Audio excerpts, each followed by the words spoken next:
2024년은 뭐 다들 비트코인 현물 ETF 얘기만 했지만요. 진짜 거대한 변화는 2025년 연말에 나온 아주 조용한 발표 하나로 시작됐습니다. 네. 이건 뭐 비트코인으로 커피 사 마시는 거랑은 완전히 차원이 다른 이야기예요. 비트코인이 그냥 투자의 대상을 넘어서서 금융 시스템의 벽돌이 되기 시작했다, 뭐 이런 신호죠. 오늘 그 벽돌이 어떻게 쌓아 올려지고 있는지 그 설계도를 함께 펼쳐보겠습니다. 네, 맞습니다. 많은 분들이 그 현물 ETF 승인 소식은 정말 크게 들으셨을 텐데 사실 오늘 다룰 이 담보 인정 소식이 어쩌면 그보다 훨씬 더 근본적인 변화일 수 있어요. 담보요? 네, 금융 시스템에서 담보라는 건 모든 거래와 신용을 떠받치는 뭐랄까 기초 공사 같은 거거든요. 바로 그 영역으로 월스트리트의 진짜 심장부로 디지털 자산이 들어가는 첫걸음을 뗐다 이렇게 볼 수 있습니다. 바로 그 지점이네요. 담보라는 단어가 주는 그 무게감이 엄청난데요. 자, 그럼 구체적으로 어떤 일이 있었던 건지 CFTC가 내놓은 디지털 자산 파일럿 프로그램, 이 설계도부터 한번 자세히 들여다보죠. 핵심 내용이 뭔가요? 공식 명칭은 말씀하신 대로 디지털 자산 파일럿 프로그램이고요. 2025년 12월 8일에 발표가 됐습니다. 핵심은 미국에 있는 선물, 옵션 같은 아주 거대한 파생상품 시장 있잖아요. 네네, 금융의 최전선이죠. 거기서 이제 특정 디지털 자산을 증거금, 그러니까 담보물로 사용할 수 있도록 공식적으로 허용했다는 겁니다. 와, 파생상품 시장에서요? 거기서 어떤 자산들을 허용한 건가요? 설마 모든 암호화폐를 다 포함시킨 건 아닐 텐데요? 아, 그럼요. 아주 보수적으로 시작했습니다. 초기 허용 자산은 명확하게 딱 세 가지로 한정했어요. 세 가지요? 네, 바로 비트코인, BTC하고요. 그리고 이더리움, ETH, 마지막으로 USD 코인, USDC 딱 이 셋만 일단 문을 열어준 겁니다. 그렇군요. 비트코인, 이더리움, USDC.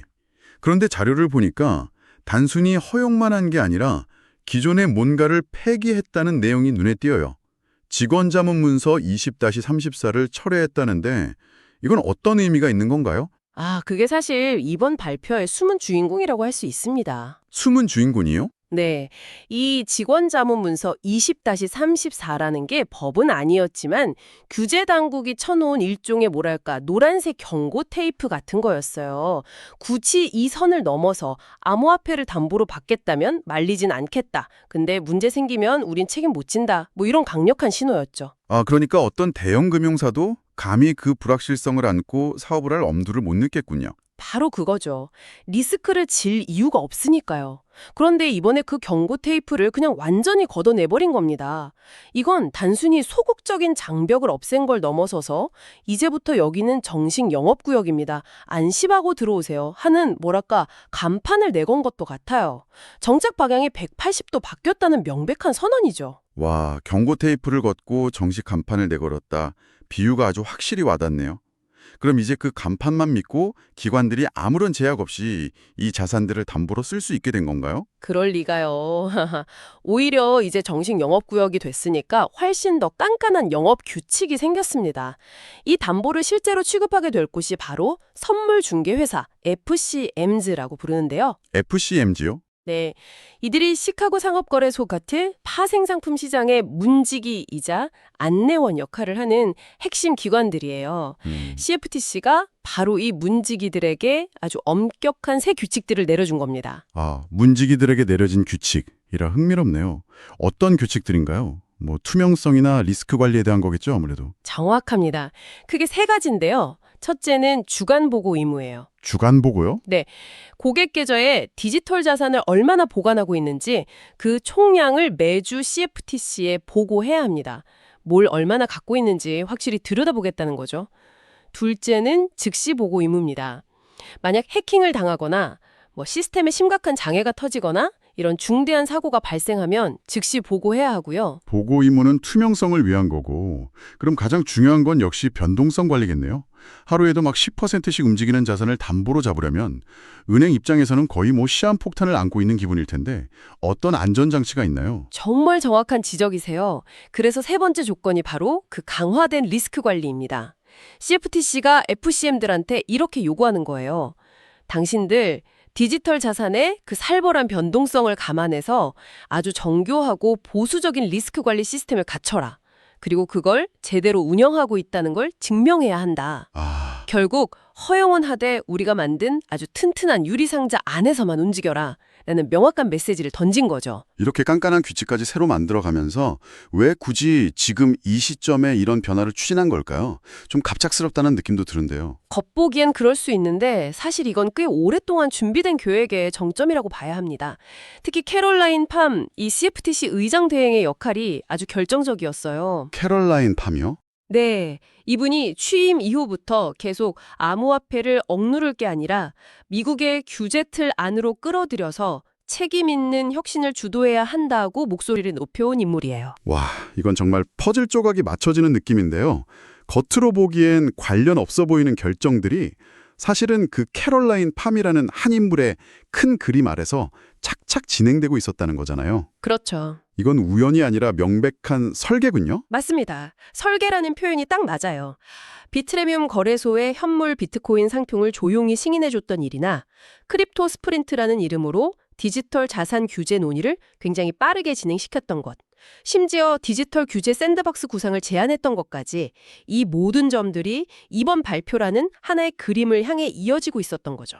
그런데 또 다른 자료에서는 지니어스 법이라는 게 언급이 돼요. 이게 스테이블 코인 법안인데 이게 비트코인이나 이더리움 담보 허용하고 어떻게 연결이 되는 건가요? 아주 중요한 연결고리입니다. 아까 허용된 자산 중에 USDC가 있었잖아요. 네, 있었죠. 바로 이 지니어스법이 통과되면서 USDC 같은 스테이블 코인의 법적 지위하고 감독 체계가 명확해졌어요.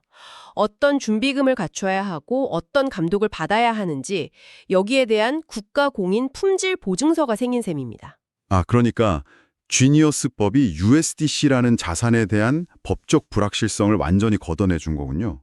이게 CFTC가 자신감을 갖고 정책을 펼칠 수 있는 뭐랄까 일종의 법적 활주로가 되어준 셈이네요. 와, 완벽한 비유입니다. 법적 활주로. 그게 딱 맞아요. 활주로가 깔리니까 위험하니 접근 금지라고 써붙여놨던 그 낡은 직원 자문 문서는 당연히 폐기해야 할 구시대의 유물이 된 거죠.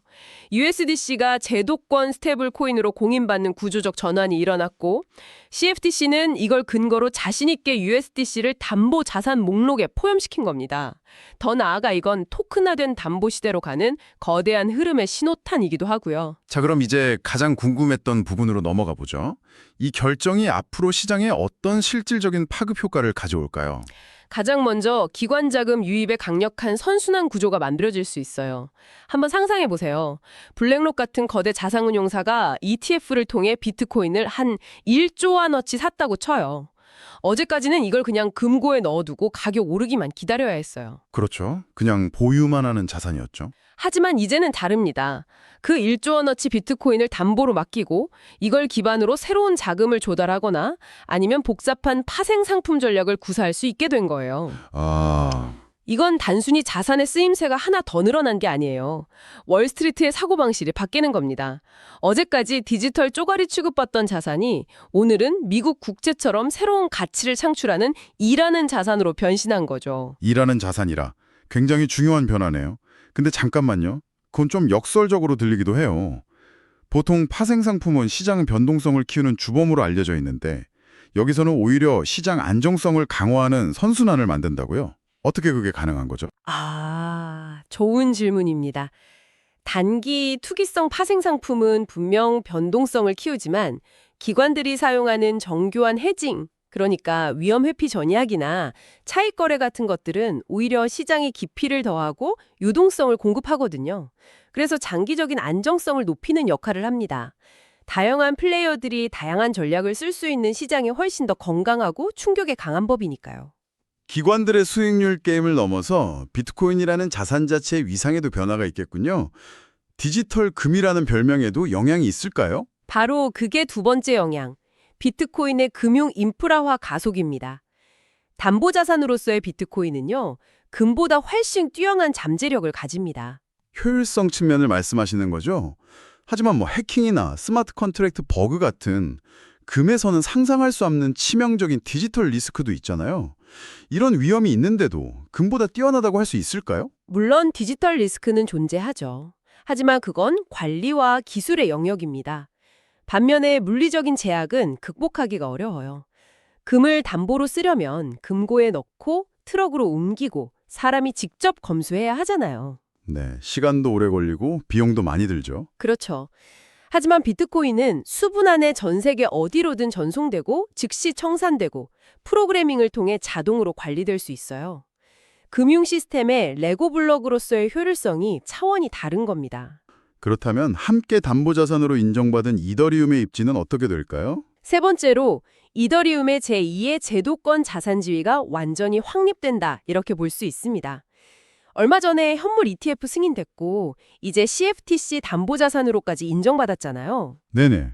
이건 시장에 보내는 메시지가 아주 명확해요. 앞으로 디지털 자산 시장은 비트코인이라는 제1자산과 이더리움이라는 제2자산, 이 두 개의 기둥을 중심으로 재편될 것이다 라는 선언과도 같습니다. 단순한 가격 상승의 문제가 아니라 자산 등급 자체가 격상되는 거군요. 맞습니다. 마지막으로 USDC, 스테이블 코인의 미래도 이번 결정으로 큰 영향을 받겠네요. 네 번째 영향이 바로 USDC의 글로벌 표준화 가능성 증대입니다. 한번 생각해 보세요. 전 세계 금융의 중심인 미국 파생 상품 시장의 공식 담보로 인정받은 미국 달러 기반 스테이블 코인이에요. 이건 사실상 바른 경쟁 스테이블 코인들은 넘볼 수 없는 글로벌 표준의 자격을 얻은 것과 같아요. 수많은 경쟁자들 사이에서 규제라는 든든한 날개를 단 USDC의 구조적 경쟁력이 압도적으로 강해지는 그런 결정적인 한 수가 될 겁니다. 정말 다각도로 엄청난 파급력을 가진 결정이네요. 하지만 물론 장밋빛 전망만 있는 건 아니겠죠. 우리가 반드시 짚고 넘어가야 할 한계나 유의점은 없을까요? 당연히 있습니다. 일종의 현실 체크가 필요한 시점인데요. 한 4가지 정도를 기억해야 합니다. 첫째, 이건 아직 영구적인 제도가 아닌 파일럿 프로그램이라는 점이요. 아직 시범 운영 단계군요. 네. 시범 운영인 만큼 성과가 좋지 않으면 언제든 변경되거나 중단될 수 있는 가능성을 안고 있어요. 아직은 테스트 단계라는 걸 잊으면 안 됩니다. 두 번째는요? 허용된 자산이 극히 제한적이라는 점이요. BTC, ETH, USDC 딱 3가지뿐이죠. 앞으로 토큰화된 국채 같은 게 추가될 수 있다는 언급은 있었지만 아직은 아닙니다. 다른 수많은 암호자산들은 여전히 이 제도권의 문 밖에 서 있는 거죠. 구축하고 매주 보고서를 제출하는 등의 의무는요, 자본과 인력이 부족한 소규모 기관에겐 엄청난 부담이에요.